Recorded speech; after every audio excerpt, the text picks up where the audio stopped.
नमस्कार। देश की बात में हाजिर है पहले बात महिला खिलाड़ियों की, जिन्होंने एशियन गेम्स में शानदार प्रदर्शन किया है।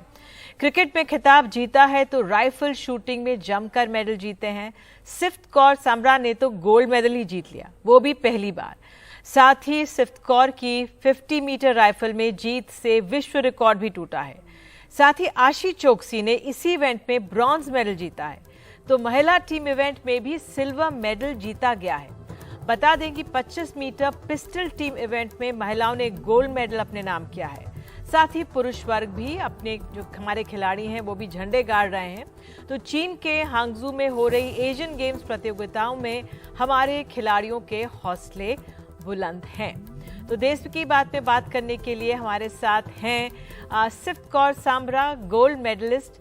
बहुत बहुत धन्यवाद सिफ्त, आपने वर्ल्ड रिकॉर्ड बनाया है। पहली बार भारत ने ये मेडल इस इवेंट में जीता है। इस एशियन गेम्स में 2023 में इंडिया का जो फर्स्ट इंडिविजुअल गोल्ड भी, बहुत बधाई। कैसा लग रहा है? काफी अच्छा मोमेंट है ये कि भी वर्ल्ड रिकॉर्ड भी के साथ साथ और मेडल भी, क्योंकि मुझे नहीं पता था कि वर्ल्ड रिकॉर्ड टूटा है। और तो मुझे पीछे आके बाद में पता चला कि ओके कि ये वर्ल्ड रिकॉर्ड ब्रेक हुआ है। तो काफी अच्छा लग रहा है और काफी एक्साइटमेंट भी है। बिल्कुल। और चीन में आपने एक चीनी को ही मात दी है जो दूसरे नंबर पर आई है, कैसे हुआ ये सब? चाइना में अभी पहले भी मैं वर्ल्ड यूनिवर्सिटी गेम्स खेल के हटी हूँ, तो इसलिए मुझे इसका थोड़ा सा आइडिया था कि भी ये बहुत ज्यादा, जैसे हमारे मोस्टली फाइनल हॉल इतने भरते नहीं है, बट फाइनल हॉल ये चाइना वाले भर देते हैं कि इतने लोग आते हैं वो तो देखने के लिए मैच आपका। तो उसके लिए मैं ऑलरेडी अवेयर थी। और बट मुझे बहुत मजा आता है कि जब पीछे से हूटिंग हो रही होती है तो वो मेरे लिए काम करती है। तो आई थिंक कुछ मेरे लिए नेगेटिव नहीं था, सब कुछ पॉजिटिव ही था। जो चीन की खिलाड़ी थी वो आपसे 7.3 पॉइंट्स पीछे थी। अ, कैसे आपने प्रैक्टिस की, क्या बदलाव किया? क्योंकि चीन की जो प्रैक्टिस है या तैयारी एक अपने आप में जानी जाती है, तो क्या बदलाव आप लाएं या क्या आपने किया? तो ट्रेनिंग हमारी अभी एशियन गेम आने से पहले प्रॉपर कैंप लगा था, जिसमें हम मनोज सर थे, हमारा फॉरेन कोच थॉमस वार्निक था, और हमने अच्छी सी ट्रेनिंग की थी। और जो पॉइंट्स था वो, जैसे हम नीलिंग प्रोन स्टैंडिंग चलाते हैं तो हमें पता होता है कि अगर हम स्टार्टिंग में वो लीड ले जाएंगे तो हमारे लिए ही वो इजी रहता है। क्योंकि अगर कट टू कट रखते हैं तो फिर हमें कुछ पता नहीं होता। जैसे लास्ट शॉट में आशी के साथ हुआ कि एकदम से वो 8.9 और वो ब्रॉन्ज पे चली गई। तो इसलिए अच्छा होता है कि अगर आप ज्यादा लीड बना लो कि वो अगले के लिए पकड़ना मुश्किल हो जाता है, अगर तब तक अगर आप कोई गलती नहीं करते तो वो ध्यान था। तो वो हुआ, काफी अच्छी लीड थी मेरी, तो जिसके कारण मैं नहीं पकड़ी गई उनसे। अ, अब देश में लोग आपके अपने गोल्ड मेडलिस्ट के बारे में जानना चाहते हैं। आप 22 साल की हैं, आपने एमबीबीएस किया, आप डॉक्टर रह चुके हैं, लेकिन आपको छोड़ना पड़ा, ये क्या परिस्थिति थी? सो एमबीबीएस मैंने छोड़ दी थी क्योंकि शूटिंग और एमबीबीएस नहीं चल रही थी साथ साथ। तो इसलिए फिर पेरेंट्स ने डिसाइड किया कि भी हम वो छोड़ सकते हैं। तो ये पढ़ाई वाला सारा काम पेरेंट्स पे ही है, मेरा काम सिर्फ गोली चलाना है, तो मैं वो चलाती हूँ और इसकी ट्रेनिंग करती हूँ। लाइक मैं डॉक्टर करनी सिंह पे ट्रेनिंग करती हूँ, तो अंडर एनसीयू एथलीट टॉप्स का टॉप्स के साथ हूँ मैं। तो सारे सबने बहुत हेल्प की और इसलिए हम यहाँ तक पहुंच पाई हूँ आज मैं, कि भी एशियन गोल्ड मेडल और एशिया का रिकॉर्ड और वर्ल्ड रिकॉर्ड सब कुछ। बिल्कुल। अब जरा अपनी, क्योंकि जो आपने सफलता हासिल की है बहुत मेहनत से हासिल की है, थोड़ी अपनी बताइए किस तरह से जर्नी के बारे में, फरीदकोट से चंडीगढ़ और दिल्ली, अब जो आप युवतियों के लिए एक तरह से प्रेरणा हैं आप। सो बेसिकली मैंने 2016 में स्टार्ट की थी एंड 10 मीटर, और 2019 में मैं 50 मीटर शुरू की। तो 50 मीटर इज लाइक कि भी वो पंजाब में चंडीगढ़ में है। और तो रोज मुझे पापा लाइक हर सैटरडे संडे स्कूल से पिक करके चंडीगढ़ लेके जाते थे, हम वहाँ ट्रेनिंग करते थे और संडे को वापस आके फिर मैं मंडे स्कूल जाती थी। तो ऐसे कर करके मैंने 50 मीटर शुरू की। फिर खेलो इंडिया स्कीम शुरू हुई, जिसके साथ मुझे काफी हेल्प मिला कि मुझे दिल्ली में ही सब कुछ फैसिलिटीज मिली। तो आई थिंक खेलो इंडिया मेरे लिए बहुत अच्छी स्कीम थी जिसने मेरी इतनी हेल्प की, और सारा मैं खुद ही अपने रिजल्ट और सब कुछ इजीली मुझे मिल सका अभी तक का। तो और बाकी पेरेंट्स ने, पापा ने बहुत ज्यादा, अगर हर जगह वो साथ जाते हैं, हर डोमेस्टिक मैच उन्होंने मेरा देखा है, और उनकी बहुत ज्यादा सपोर्ट, और उन्होंने अपना काम छोड़ के मेरे साथ जाना। तो आई थिंक पेरेंट्स का सपोर्ट बहुत इंपॉर्टेंट है कि अगर बच्चे को करना है वो तो कर ही लेगा, बट अगर पेरेंट्स का सपोर्ट है तो वो इजीली, उसके लिए इजी हो जाता है एक चीज कि आराम से हासिल करनी कोई चीज। बिल्कुल। तो आपने तो इस इवेंट में पहली बार देश के लिए गोल्ड जीता है, आगे के क्या टारगेट्स हैं आपके लिए सिर्फ? अभी तो मैम मैं कोई लंबे टारगेट्स नहीं रखती। I plan short term goal. तो शॉर्ट टर्म में एशियन चैंपियनशिप है अगली, तो आई थिंक वही है। और ओलंपिक्स अभी एक साल, आधा साल पड़ा है, तो वो तब तब देखेंगे। अभी पहले इस साल वाले जो कॉम्पिटिशन है मेजर, हम उस पर ध्यान दे के वो अच्छे से करें, फिर जो अगले साल वाले कॉम्पिटिशन होंगे हम वो अच्छे से कर लेंगे। बिल्कुल। सिर्फ आप जो हमारी तमाम महिला स्पोर्ट्स फील्ड्स में जो हैं, तमाम लड़कियां, उनको क्या संदेश देना चाहेंगी अंत में? हमने देखा है कि बहुत फीमेल एथलीट्स अच्छा कर रही हैं और बहुत ज्यादा मेडल्स आ रहे हैं फीमेल एथलीट्स के, एंड आई थिंक ये बहुत अच्छी चीज है। इससे हमें ये पता चलता है कि इंडिया बहुत ग्रो कर रहा है इन चीजों के मामले में, और बहुत विमेन एथलीट हैं जो अभी आगे वाले चैंपियनशिप्स में आएंगी और देखेंगे। अभी क्रिकेट का जैसे आप देख लो, गोल्ड आया है, और बाकी भी काफी एथलीट्स का है, फीमेल्स का। एंड आई थिंक जो करना चाहती हैं, जो सोच रही हैं कि हम गेम करें या ना करें, तो डेफिनेटली करो। और अगर आपको गेम में नहीं इंटरेस्ट, किसी चीज और में इंटरेस्ट है, पढ़ाई है या कुछ भी आर्ट है, तो अगर आप वो जी जान से करोगे तो वो आपका अच्छा ही होगा और आप उसमें ही बहुत ज्यादा आगे चले जाओगे। बिल्कुल। बहुत बहुत धन्यवाद और शुभकामनाएं आगे के लिए आपको। सिर्फ जुड़ने के लिए बहुत बहुत शुक्रिया। और देश की बात में मनोज ओहलियान हैं, कोच हैं सिफ्ट के पूरी इस इवेंट टीम के, हमारे साथ। बहुत बहुत धन्यवाद मनोज जी। कहा जाता है आप ग्राउंड से जुड़े हुए कोच हैं, ये मुकाम कैसे हासिल हुआ, जरा बताइए। ये एक दिन की जर्नी नहीं है निधि जी, एंड ये मेरा अकेले का भी काम नहीं है। मेरे पीछे भी स्पोर्ट्स स्टाफ है, स्पोर्ट्स स्टाफ की टीम है, पीछे से काफ़ी स्पोर्ट्स है, गवर्नमेंट की काफ़ी सपोर्ट हमें मिली है, साइड से, टॉप डिवीजन से, एंड ऑफकोर्स फेडरेशन से। तो उन सब ने मिलकर सपोर्ट किया एथलीट्स को, वुमेन को, 50 मीटर के एथलीट्स को। तो धीरे धीरे हम इसमें चेंजेस लेते आए। हम पहले 50 मीटर में डोमिनेट नहीं करते थे वर्ल्ड लेवल पे। एयर राइफल, एयर इवेंट्स हमारा काफ़ी स्ट्रॉन्ग रहा काफ़ी दिनों से। आपको पता है अभिनव ने, गगन ने एयर इवेंट्स में मेडल जीते हैं। 50 मीटर से वो अचीवमेंट्स हासिल नहीं कर पाए थे जो आज वुमेन्स ने अचीवमेंट हासिल किया है। तो धीरे धीरे चेंजेस किया है शूटर्स के प्रोसीजर्स में, शूटर्स की टेक्निक में, अप्रोच में, ओवरऑल कैसे जोन में रखना है आपको कंपटीशन के टाइम पे, फाइनल के टाइम पे। इन सब पे धीरे धीरे काम किया है।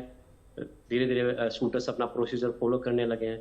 तो मेडल की बजाय हमने प्रोसीजर पे ज्यादा फोकस किया है शूटर्स के साथ। तो आई होप उसी का रिजल्ट है। बिल्कुल, ये बहुत अहम बात आप कह रहे हैं कि मेडल्स की जगह प्रोसीजर पर जोर रहा है। तो अगर आम दर्शक भारतीय समझना चाहे किस तरह के बदलाव होते हैं या देश में और जो हमारे संस्थान हैं वो फॉलो करना चाहें, क्या बदलाव आपने किए? शूटिंग के हिसाब से एक्चुअली फील्ड पे ही काम होता है। पहले सबसे पहले शूटर का हम पोस्चर देखते हैं, उसका बैलेंस चेक करते हैं, वो बैलेंस में है। बैलेंस अगर कर रहा है तो लाइक अपनी मसल्स यूज तो नहीं कर रहा है बैलेंस मेंटेन करते हुए। एंड देन उसके बाद उसका प्रिपरेशन टाइम कितना ले रहा है एक शॉट को प्रिपेयर करने के लिए। एंड देन एग्जीक्यूशन में कितना टाइम ले रहा है, कितना लंबा वो होल्ड कर रहा है अपने ब्रीथ को। हम बहुत से शूटर्स के साथ हमने फेस किया, वो ब्रीथिंग काफी लंबी होल्ड करते थे एग्जीक्यूशन के टाइम पे। तो उसको कट डाउन किया with the help of sports staff, sports science team.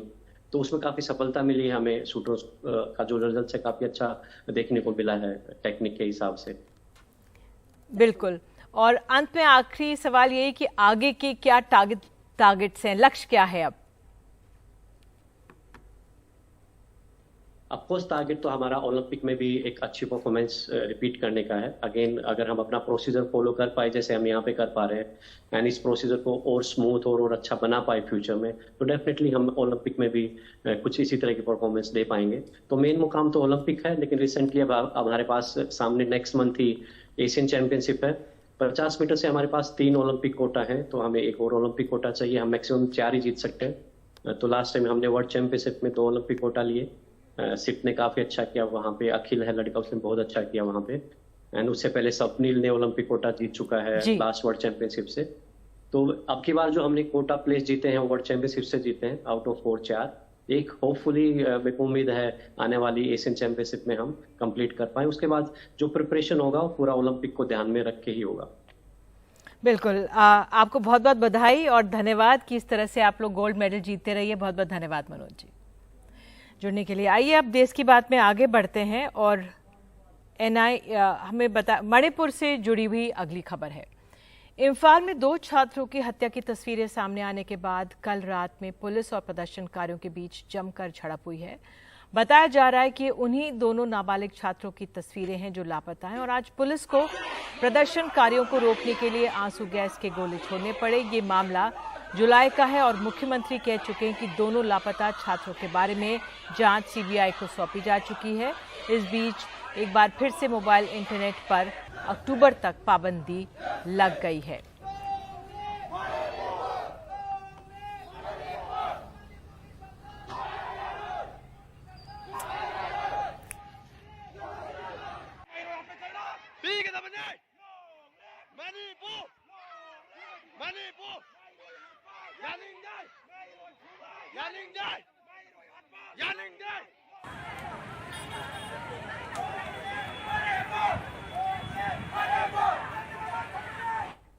और अब बात है मध्य प्रदेश की। मध्य प्रदेश के उज्जैन से मानवता को शर्मसार करने वाली खबर सामने आई है। यहाँ 12 साल की बच्ची के साथ कथित तौर पर बलात्कार किया गया। फिर जब उसने लहूलुहान हालत में मदद की गुहार लगाई तो लोग उसे दुत्कारते भी दिखे। ये दिव्यांग बताई जा रही है। पीड़िता को गंभीर हालत में इंदौर रेफर किया गया है। आरोपी अभी तक गिरफ्तार नहीं हुआ है। ये महाकाल की नगरी है। यहाँ इंसानियत की मौत हो गई है। आधे कपड़ों में 12 साल की बच्ची 8 से 10 किलोमीटर तक पैदल चली। कई घरों को मदद के लिए टकटकी लगाए देखा। लकड़ी के मुर्दा दरवाजे में जान नहीं थी, नहीं तो खुद ब खुद खुल जाता। जिंदा इंसान लकड़ी की तरह मुर्दा खड़े रहे।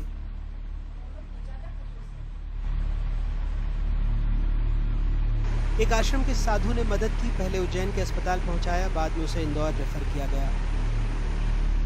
बच्ची के द्वारा वो कहाँ की है बहुत स्पेसिफिक नहीं बताया गया है और उसकी जो भाषा है उसके हिसाब से प्रयागराज के होने की संभावना है। उज्जैन जिले में महाकाल थाना अंतर्गत एक प्रकरण कायम हुआ है अज्ञात लोगों के विरुद्ध, जिसमें दुष्कर्म की बात सामने आई है, जिसकी पुष्टि मेडिकल के द्वारा की गई है। इसमें बच्ची की हालत नाजुक होने से उसको इंदौर रेफ़र किया गया था और जो भी बेस्ट ट्रीटमेंट है उसको वहाँ पे अवेलेबल कराया गया था। ब्लड की कमी के कारण जब ब्लड की रिक्वायरमेंट थी तो पुलिस वालों ने ही ब्लड भी वहाँ पे दिया है। मामले में जांच के लिए एसआईटी का गठन हो गया है। उधर कांग्रेस पूरे मामले को महाकाल के दरबार में उठा रही है। उज्जैन की घटना को लेकर किस तरह से एसआईटी गठित हुई और क्या है पूरा अपडेट? एसआईटी का गठन उसमें कर दिया गया है। एक संदिग्ध को हिरासत में भी लिया है।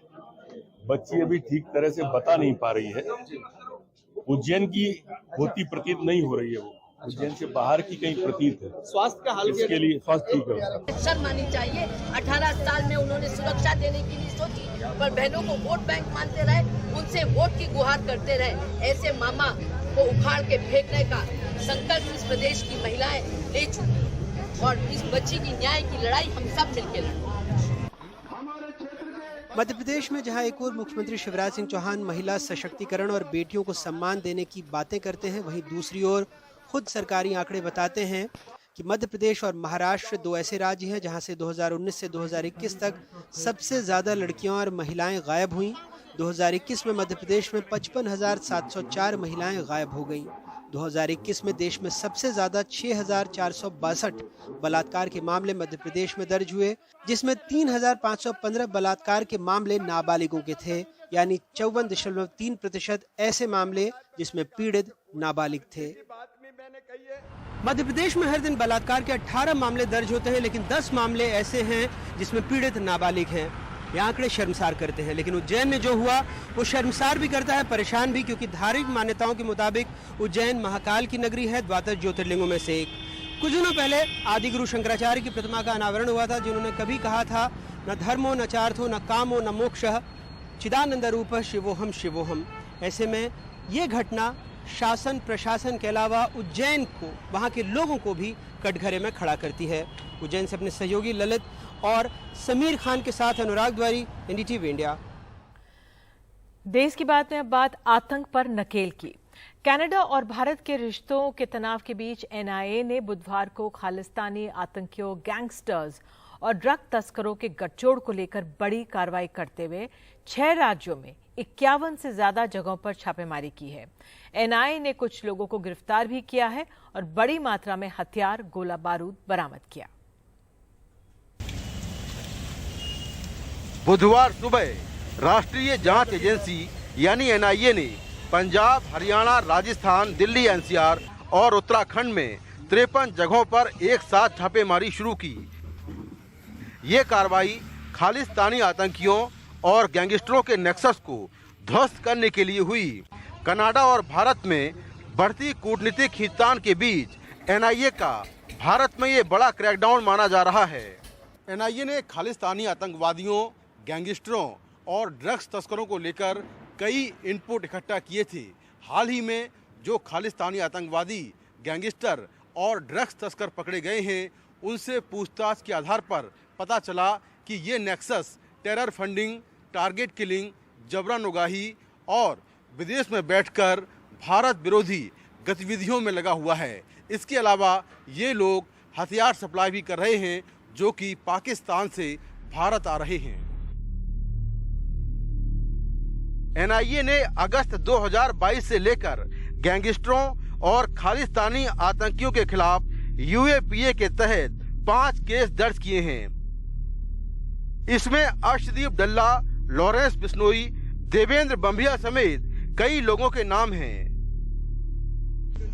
एनआईए की कार्रवाई अर्शदीप के संगठन खालिस्तान टाइगर फोर्स को लेकर भी है। सूत्रों के मुताबिक अर्शदीप के करीबी हैरी मौर, गुरप्रीत सिंह गुरी और गुरमेल सिंह के ठिकानों पर कार्रवाई हुई। इसके अलावा लॉरेंस बिश्नोई, दीपक टीणू, सुखा दुनीके, कौशल चौधरी, भूपी राणा, सुखप्रीत सिंह और काला जटेड़ी जैसे गैंगस्टरों के ठिकानों पर रेड हुई। रेड के दौरान बड़ी मात्रा में हथियार, कारतूस और डिजिटल सबूत बरामद हुए। यूएई, पाकिस्तान, कनाडा और पुर्तगाल में बैठे खालिस्तानी और गैंगस्टर भारत में ओवरग्राउंड वर्करों को हवाला चैनल से ड्रग्स और हथियार के लिए पैसे भिजवा रहे हैं। भारतीय जेलों में बंद गैंगस्टर और उनके गुर्गे खालिस्तानियों के लिए टारगेट किलिंग कर रहे हैं। एनआईए के मुताबिक जिस तरह से आज गैंगस्टरों, खालिस्तानी आतंकियों और आईएसआई के बीच संबंध हैं, उसी तरह 1993 में भी ठीक इसी तरह से अंडरवर्ल्ड और आईएसआई के संबंधों का खुलासा हुआ था। फिरोजपुर में एनआईए ने आतंकी अर्शदीप के करीबी एक गुर्गे जोनस उर्फ जोरा सिंह को हिरासत में लिया है। जानकारी के अनुसार जोरा पंजाब में हथियार मंगवा रहा था और अर्शदीप के साथ लगातार संपर्क में था। उसके मोबाइल में एनआईए को चैट भी मिली है। एनआईए इसके पहले इसी सिंडिकेट को लेकर 370 जगहों पर छापेमारी कर चुकी है। इस दौरान 38 हथियार और 1129 कारतूस बरामद हुए थे। एनआईए ने 87 बैंक खाते फ्रीज किए हैं। 331 डिजिटल डिवाइस जब्त कर चुकी है। 331 दस्तावेज और 2 गाड़ियां कब्जे में ले चुकी है। 2 भगोड़ों को आतंकवादी घोषित कराया है। 15 लोगों को भगोड़ा घोषित किया है। अर्शदीप डल्ला जैसे 9 आतंकियों और गैंगस्टरों के खिलाफ रेड कॉर्नर नोटिस जारी करवाए हैं। एनआईए के मुताबिक इस नेक्सस के खिलाफ उसकी कार्रवाई आगे भी जारी रहेगी। एनआईए का मानना है कि अगर खालिस्तानी आतंकवादियों, गैंगस्टरों और ड्रग्स तस्करों का नेटवर्क टूटेगा तो देश में खालिस्तानी गतिविधियों पर भी लगाम लगेगी। इसीलिए एनआईए की ये कार्रवाई आगे भी जारी रहेगी। नई दिल्ली से कैमरामैन संजय कौशिक के साथ मैं मुकेश सिंह सेंगर, एनडीटीवी इंडिया। और रियल एस्टेट कारोबार से जुड़े जानकारों के मुताबिक भारत में 2030 तक रियल एस्टेट की बिक्री $1 ट्रिलियन तक पहुंच जाएगी, जो भारत की जीडीपी में लगभग 13% का योगदान देगी। कोविड काल के बाद रियल एस्टेट बाजार में अच्छी खासी तेजी देखी गई है और इस सेक्टर में विकास की संभावनाओं को परखने के लिए एनडीटीवी दिन भर का एक कॉन्क्लेव शुक्रवार 29 सितंबर को आयोजित कर रहा है, जहां पर हम आगे की राह को परखने के लिए कारोबार के जाने माने दिग्गज, केंद्रीय मंत्री और कई स्टेक होल्डर्स से बात कर समझने की कोशिश करेंगे कि आपके घर का सपना कितना साकार हो सकता है। और एक देश की बात में एक छोटा सा ब्रेक ले रहे हैं, उसके बाद हम बात करेंगे दिल्ली की। यहाँ के मुख्यमंत्री अरविंद केजरीवाल के बंगले के निर्माण की अब सीबीआई जांच हो रही है।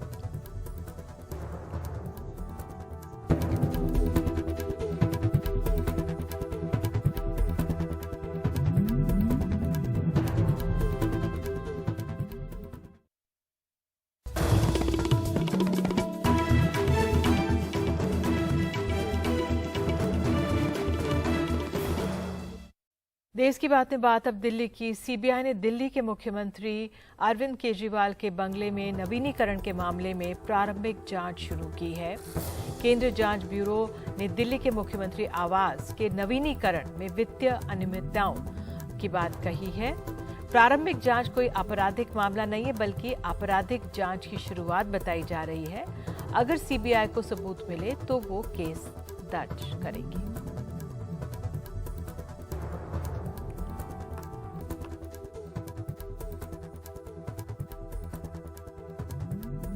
देश की बात में बात अब कर्नाटक की। गठबंधन के बाद पहली बार जेडीएस ने बीजेपी के साथ मिलकर कावेरी जल विवाद पर प्रदर्शन में हिस्सा लिया, लेकिन इस गठबंधन पर सवाल पार्टी के अंदर और बाहर दोनों तरफ उठ रहे हैं। एचडी देवेगौड़ा ने साफ किया है कि उनकी पार्टी अपनी धर्मनिरपेक्ष पहचान के साथ समझौता नहीं करेगी। जहां तक पार्टी के अंदर विद्रोह की आवाज उठ रही है, उससे निपटने की कवायद उन्होंने शुरू कर दी है। लेकिन लोकसभा चुनावों में बीजेपी के साथ सीट शेयरिंग को लेकर रहस्य अब भी बरकरार है। यूपी के बुलंदशहर की यहाँ के चावली गांव के स्कूल में एक छात्रा खास चर्चा में है। 92 साल की समीरन ने पढ़ने की ठानी है। इस उम्र में वे स्कूल जाती हैं, पढ़ाई कर खुश हैं। समीरन को प्रोत्साहित किया प्राथमिक विद्यालय की हेडमास्टर प्रतिभा शर्मा ने। दोनों के रिश्ते आत्मीयता के हैं। समीरन बिना संकोच के पहुंच रही हैं स्कूल और बहरहाल अपने इलाके में वो एक मिसाल बन गई हैं। तो हमने उनसे बात करने की कोशिश की है। बहुत बहुत धन्यवाद प्रतिभा जी और समीरन जुड़ने के लिए। बस आप लोगों से यही अब नमस्कार आपको। समीरन जी, आपको पढ़ने का मन कैसे किया, जरा बताइए। सलाम करिए। सलाम सलाम। हाँ, सलाम वालेकुम रहमतुल्लाह व बरकातहू। रहमत अल्लाह की।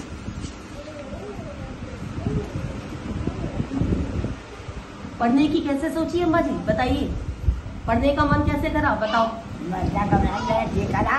हाँ, बताइए बताइए। ये करा पढ़ना को। हाँ, मैं पढ़ के आऊँ अपना बात करने का दौरा पानी में। हाँ हाँ, नाम मुझे नाम देगा।